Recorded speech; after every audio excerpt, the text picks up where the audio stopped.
వందల మంది పోలీసుల సమక్షంలో నల్ల చెరువు మీదకి వచ్చి అందులో చిన్న చిన్న షెడ్లు వేసుకొని జీవనం కొనసాగిస్తున్నటువంటి అనేక మంది షెడ్లను ఇళ్లను కూల్చివేయడం జరిగింది.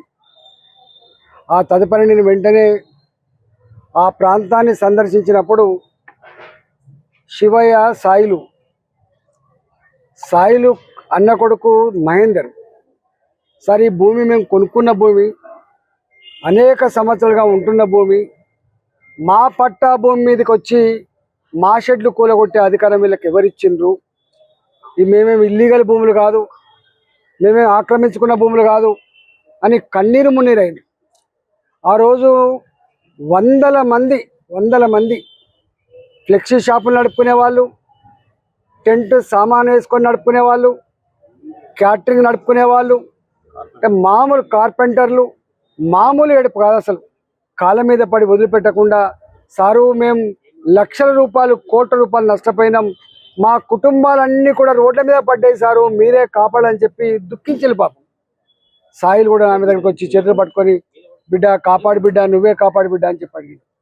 కానీ ఏ భూమి అయితే తల్లి తండ్రి సాయిలు యొక్క ఇప్పుడు చనిపోయిన బుచ్చమ్మ బిడ్డలకు ఇచ్చిందో ఆ బిడ్డలు అల్లుళ్ళు మా భూమి పనికిరాదట కదా అమ్మ అని చెప్పి అన్నప్పుడు బావురమని ఇవాళ సూసైడ్ చేసుకోవడం జరిగింది. బుచ్చమ్మది ఆత్మహత్య కాదు, బుచ్చమ్మను తెలంగాణ సర్కార్ రేవంత్ రెడ్డి ప్రభుత్వమే హత్య చేసినట్టుగా భావిస్తూ ఉన్నాం మేము. ఇవాళ ఇది సర్కారీ హత్య. గతంలో మొన్న కూడా ఇట్లనే ఒక ఆమె గుండాగిపోయి చనిపోయిందని చెప్పిన వార్తలు విన్నాం. అనేక మంది, వేలాది మంది హైదరాబాద్ గడ్డ మీద చెరువుల పక్కన ఉన్న వాళ్ళు కావచ్చు, ప్రభుత్వ స్థలాల్లో 40 ఏళ్ళుగా 50 ఏళ్ళుగా పట్టాలు ఇచ్చిన తర్వాత కూడా ఇల్లు కట్టుకున్న వాళ్ళు కావచ్చు, వాళ్ళందరూ బిక్కుమంటూ బతుకుతున్నారు.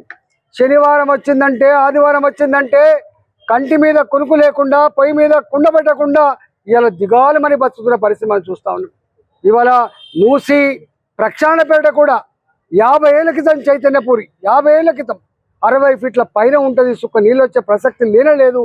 అలాంటి వాడికి కూడా 5 కోట్లు పెట్టి కట్టుకున్న ఇళ్ళు, 2 కోట్లు పెట్టి కట్టుకున్న ఇళ్లకు మీరు ఖాళీ చేయాలి, మీకు 5 లక్షల రూపాయల 7 లక్షల రూపాయల డబుల్ బెడ్రూమ్ ఇస్తామని చెప్పి పోలీసు వాళ్ళు, రెవెన్యూ అధికారులు వాడు హింస పెట్టిన తీరు చూస్తే బావురమన్నది. గత 45 రోజులుగా నల్ల చెరువు కావచ్చు, అస్మత్పేట చెరువు కావచ్చు, కూకటపల్లి చెరువు కావచ్చు, ఇవాళ మా బోరమండలో ఉన్న చెరువు కావచ్చు, ఫిర్జాదిగూడలో ఉన్న చెరువు కావచ్చు, అనేక చెరువులలో వందల స్ట్రక్చర్స్ కూల్చివేసి ఇలా హైడ్రా అధికారులు మాకెవరిని అడగాల్సి అక్కర్లేదు, ఎవరికి నోటీసులు ఇవ్వాల్సి అక్కర్లేదు, మేమే సుప్రీం, రేవంత్ రెడ్డి మాకు అండగా ఉండని చెప్పి అహంకారపూరితంగా ఇవాళ వ్యవహరిస్తున్నారు. మాకు అనిపిస్తుంది రేవంత్ రెడ్డి గారికి తెలంగాణ ప్రజలు ఏడిపించి వాళ్ళ కళ్ళల్లో కన్నీళ్లు చూసి ఒక శాడిస్ట్ లాగా తాను మాత్రం ఇలా సంతోషాన్ని పొందుతున్నట్టు కనబడతా ఉంది.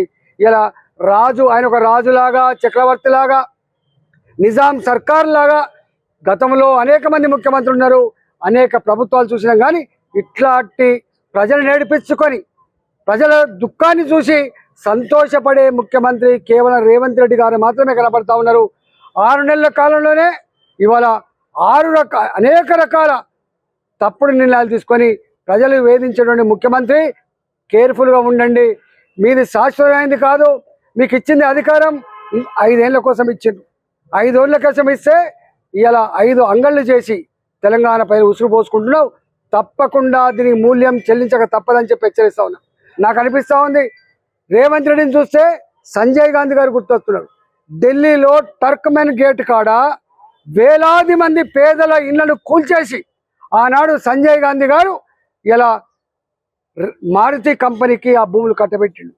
ఇవాళ మాకు అనిపిస్తూ ఉంది ఇలా వేలాది మంది పేదల ఇళ్ళు కూల్చివేసి పెద్దలకు కట్టబెట్టే ప్రయత్నం రేవంత్ రెడ్డి గారు చేస్తున్నట్టు కనబడతా ఉంది. ఇలా మూసి ప్రక్షాళన అంటే మేము అనుకున్నాం వరదలు రాకుండా ప్రక్షాళన చేస్తారని అనుకున్నాం, మురికి లేనటువంటి మంచి నదిని చేస్తారని అనుకున్నాం.